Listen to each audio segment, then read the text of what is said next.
A somewhat bizarre protest movement has erupted in India. Spearheaded by a viral cockroach-themed satirical party, it's become one of the biggest displays of frustration at Prime Minister Narendra Modi and his government in years. Yeah, okay, so I'm watching this to familiarize myself. There's apparently a big, like, Gen Z uprising happening in India right now. It's worth remembering, by the way, that anytime you hear something like Gen Z uprising, that's inaccurate. There's no such thing as a generational uprising. Uprisings are big social events, and they're usually determined by, I'm really sorry, I know this is boring, material conditions. It's not age. It's like when people blame the boomers, and it's like, you know, there's nothing about the boomer age range that like innately makes them like that, right? They're just the people who benefited most from the post-World War II economic boom that positioned them to be the first generation that made their money primarily through speculation rather than working.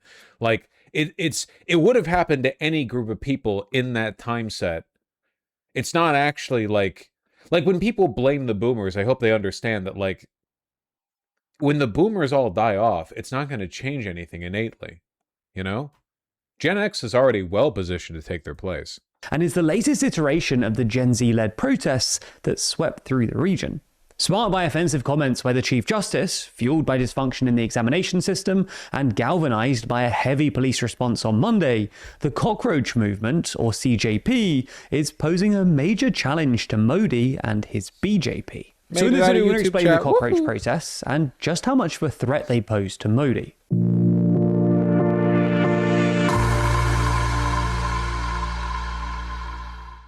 Which flag is better, the Seychelles or Marshall Islands? What about Marshall Islands? About Scotland or South Korea? South Korea. Trinidad or East Timor? Trinidad, I think. How about a Battle of the Stars, the EU or America's flag? America's flag is really, really good. USA. Cast your vote in our official flag ranking survey by clicking the link in the description. So let's start by explaining what this cockroach movement actually is, why it's called that, and where it came from. During a hearing in May, the Chief Justice of the Indian Supreme Court likened young unemployed Indians to cockroaches who drift towards social media and activism. That's where it comes from. Gotcha. This naturally went down poorly with young people, and it prompted a 30-year-old US-based Indian, Abhijit Dipka, to post online, "What if all the cockroaches came together?" He subsequently created a website and social media pages for the cockroach. 25 million followers! There are too many people in India. We need to bring back the princely states. There are too many people in India. You motherfuckers need to be... You need to be partitioned more. And you can do it on your own borders. I don't care. The British don't have to draw these lines. Janata Party, or CJP, a satirical movement that plays on the name of the ruling Bharatiya Janata Party, or BJP. With its tagline, "A political party for the people, the system for..." Very British. It's like that classic bit, you know, where, like reading about historical battles in medieval Germany when like Count Doofenshmirtz and Baron von Landwehrbeeren sent out their princely marshals, each consisting of like 7 cousins, to do battle on the grassy field, 5 dead, 8 wounded or whatever. And then in China, grain dispute over tariff, 13 million dead or whatever. Like it's like that. And it's just the population difference is considerable. To count, and a cockroach mascot, the CJP's Instagram account exploded, surpassing 20 million followers within 2 weeks, more than double the follower count of the BJP's official page. Now, while it was the Chief Justice's comments that sparked this mass movement, the CJP has focused its fire on someone else, Education Minister Dharmendra Pradhan, due to a series of exam-related scandals. For context, the National Eligibility Cum Entrance Test, or NEET, is a nationwide Why would you call it that?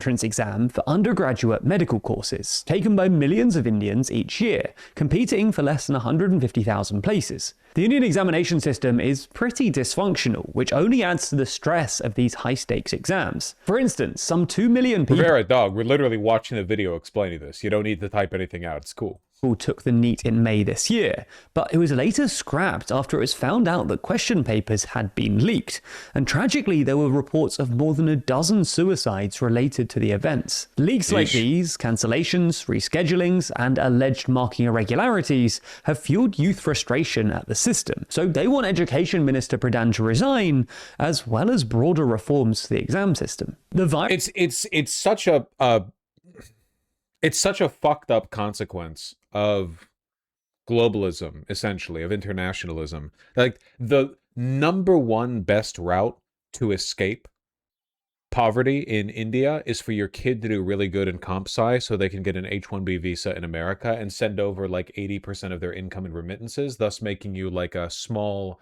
nobleman in your village. If you live in like a small rural Indian community and your comp sci kid is sending over H-1B wages, you're like you have like 18 slaves, you know?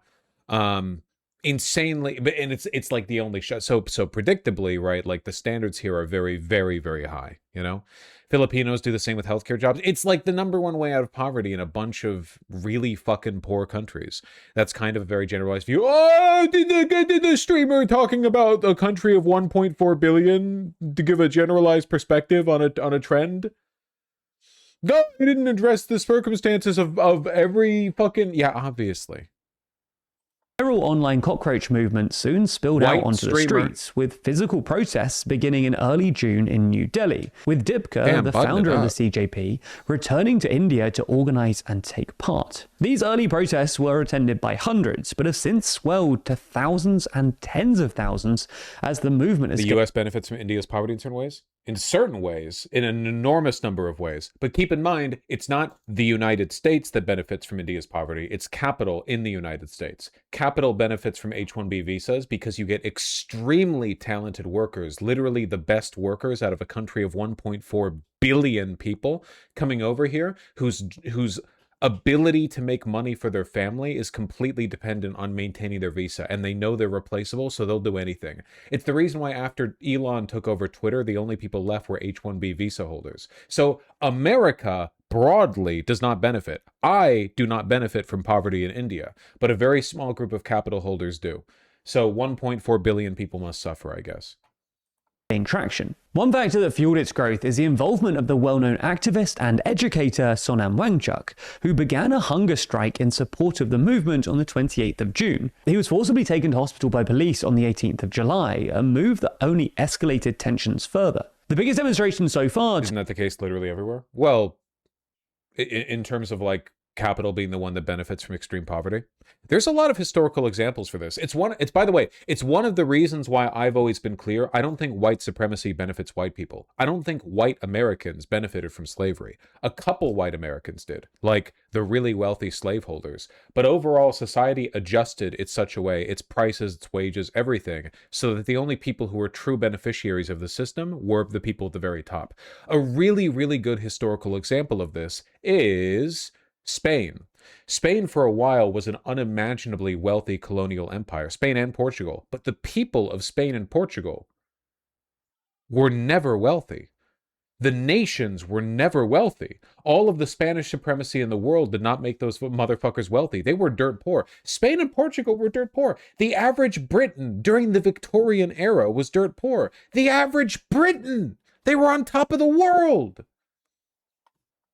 I dislike the argument that supremacy benefits the group that's marked as supreme. I really don't think the average white American benefited from slavery. As a matter of fact, I think that if we did not have slavery in the United States, I think the average American would be better off, because basically all of the anti-worker, anti-union politics in America from day one have been oriented around slavery and post-slavery racism as an argument from the capital class.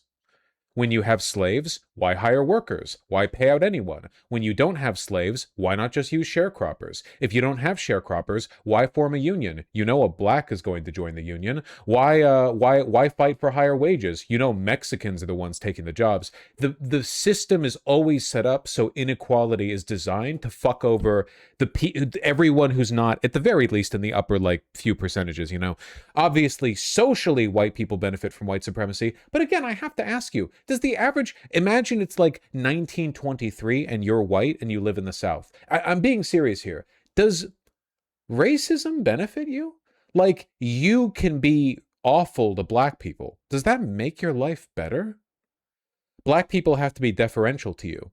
Does that make your life better? I guess a more pointed way of asking this would be, does misogyny make men's lives better? Like, are men's lives made worse if women have the social ability to reject their advances? Are men made less happy if women are happier? I just don't believe in this transactional. Like, I think the happiest couples, in my opinion, seem to be ones where they think pretty equally of each other.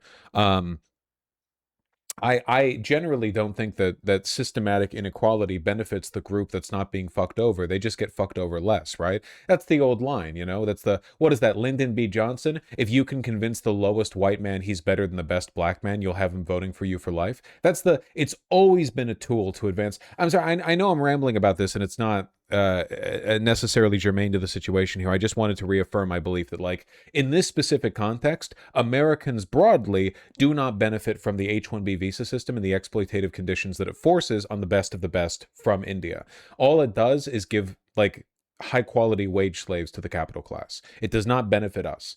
Equality benefits people best, you know, both in like a veil of ignorance sense and also in like a general material sense, you know? But Vaush, people do benefit from India being dirt poor. How do you think people can afford jeans for 15 euros over here at the New Yorker? I guess, like, my position is that I don't actually think that benefits us. Like, I don't think the average American's life has been made better because over the past 30 years, all manufacturing has been outsourced. I guess, like, a question is, do you think that America has been made better through the death of American manufacturing? Do you think that moving all of our jobs overseas so we could get basically slaves to do our work has made the average American's life better? Because it seems to be the opposite. If anything, keeping the economy relatively local and having a bunch of manufacturing jobs in America and having the money that you spend when you buy American-made blue jeans recycle back into the American economy was actually better for us. In a way, the outsourcing of that work was universally bad because it created a system of dependence for the third world where, like, Bangladesh needs to, we establish economic ties with the leadership of Bangladesh, and the leadership of Bangladesh is like, yeah, sure, we'll make your slave clothing or whatever, which means that they have no economic incentive to develop past that point because they don't have the system that, like, China does, where you use manufacturing as like a ladder to get up on the social hierarchy or the global hierarchy. But likewise, I don't think America benefits. It seems like over the past 30 years, urban decay has only advanced. Like, I don't think that we're benefiting from it at all. I think that inequality is almost universally harmful. In fact, I'm going to take this one step further and say I don't even think people at the very, very, very top benefit. Elon Musk is the wealthiest man in the world. He's fucking miserable and a retard. I actually don't think inequality benefits anyone. I just think it hurts some people far more than other people. I think that almost universally inequality is harmful. I don't think the super wealthy in the world, like the most privileged people, are happier. And I think this is universally true. I think that if you went back 500 years, I don't think that the aristocracy were necessarily happier than the peasantry. So don't get me wrong. Being wealthy and the comforts that it affords are incredibly important. I'm not suggesting that that's not the case. But I think everyone could have had a bare subsistence level of comfort, at least on some level. It's worth noting that a lot of my ideas here are post-industrial revolution. There's a reason that Marx insisted an industrial revolution needs to take place before socialism can take hold, because you need a certain level of productive efficiency in order to be able to guarantee people's well-being. They benefit from having tons of power and wealth. I don't think having tons of power and wealth necessarily benefits them. Bill Gates is very rich and powerful. He seems happy. There are loads of people who are happy who aren't super rich and powerful. In what way does Bill Gates actually benefit as a human being from that level of inequality? You have to get at this from, like, the root cause, the psychological cause. Does inequality really help anybody? I don't. I have always subscribed to the argument that liberation for anyone is liberation for everyone. And I think that's a very classic liberal argument right there, but I believe it deeply. And it's worth pointing out that Marx wrote on this. Marx wrote that the life of an aristocrat is not necessarily easier than the life of a peasant. A peasant might deal with want, a peasant might deal with need, a peasant might deal with an empty stomach, but aristocrats, in the time that Marx was writing, whether this be in England or France or Germany, were tormented day in and day out by the labyrinthine set of social expectations that they suffered from. Seriously, go watch like a period piece on what it was like to be an aristocrat in that time. You're constantly fucking worrying. Yeah, you get to throw lavish balls, but they're not even enjoying the food because they're anxious that their third cousin is about to like swoop in and make a move on their daughter and win her heart, which is good. Like, I don't know. Was Griffith happy when Griffith was schmoozing with the elites at Midland? Was Griffith happy? When the band of the Hawk was congratulated for settling the 100-Year War and Griffith was integrated into the aristocracy of Midland, did he seem happy? Or was the real happiness with Guts and Casca and the rest of them?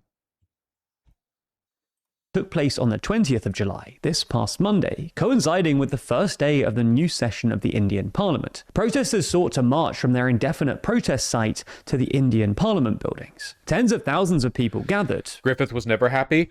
You fucking LARPers. Griffith was happy when he was with Guts.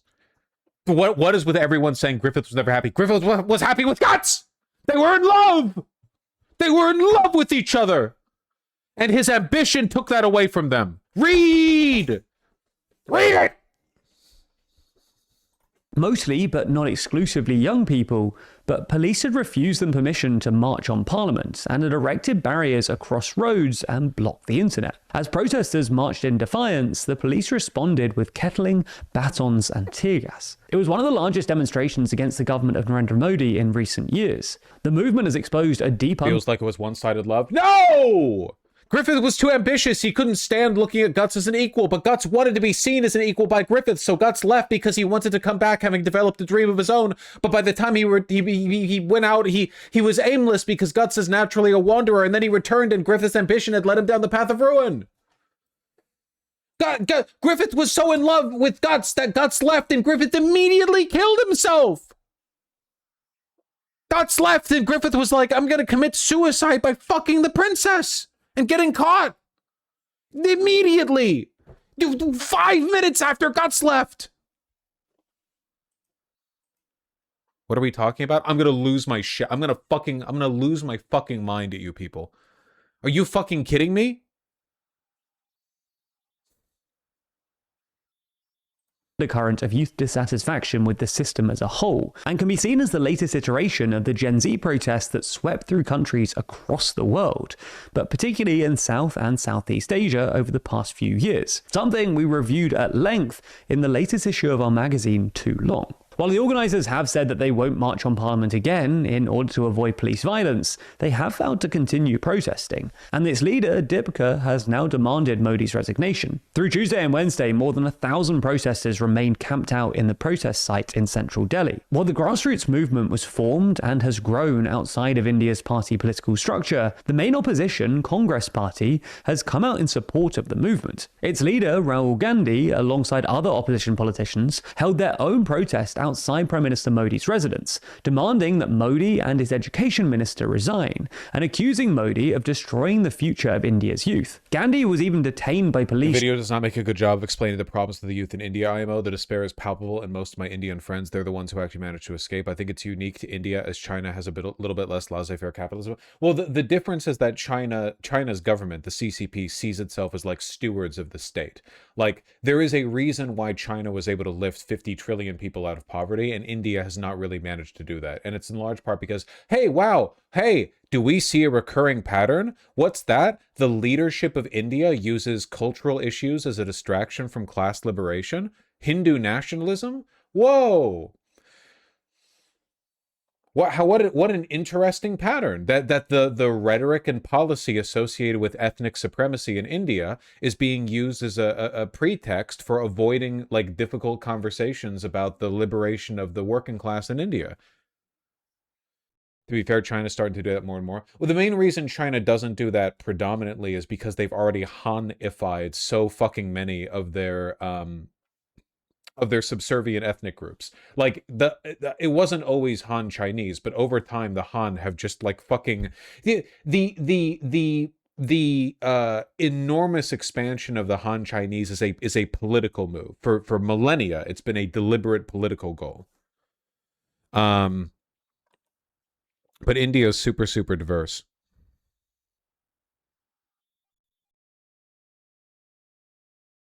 Really, really tough, yeah. During the protest this week, but has since been released. So, how has the government responded? In the wake of the protests, Modi and Education Minister Pradhan attempted to address their concerns, saying that the government was committed to fixing the problems with the exam system, but giving no signal that Pradhan would leave his role. Pradhan also criticized opposition politicians. I mean, a good way of bringing the conversation back, I suppose, would be like, hey, in India, you know, do you think the caste system made people in the upper castes happy?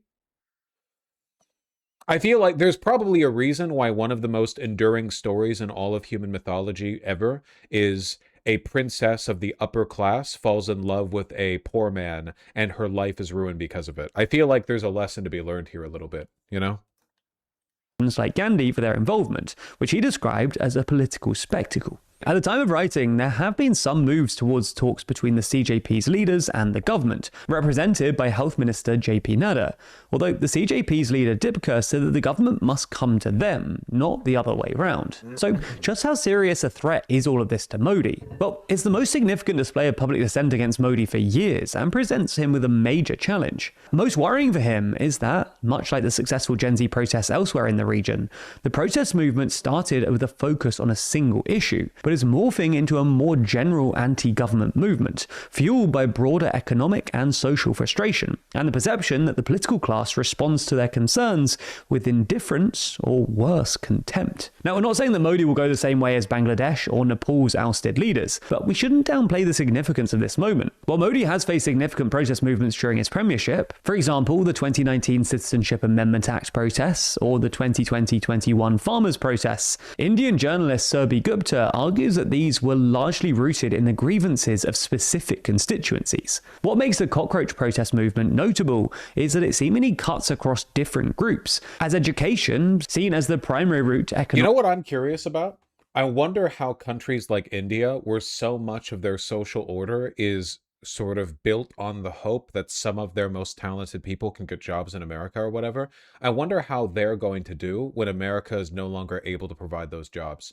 Like, in China, they said the rich families send their students abroad for education over at American universities. What's going to happen when a system where like the 1 in 1,000 chance of escaping poverty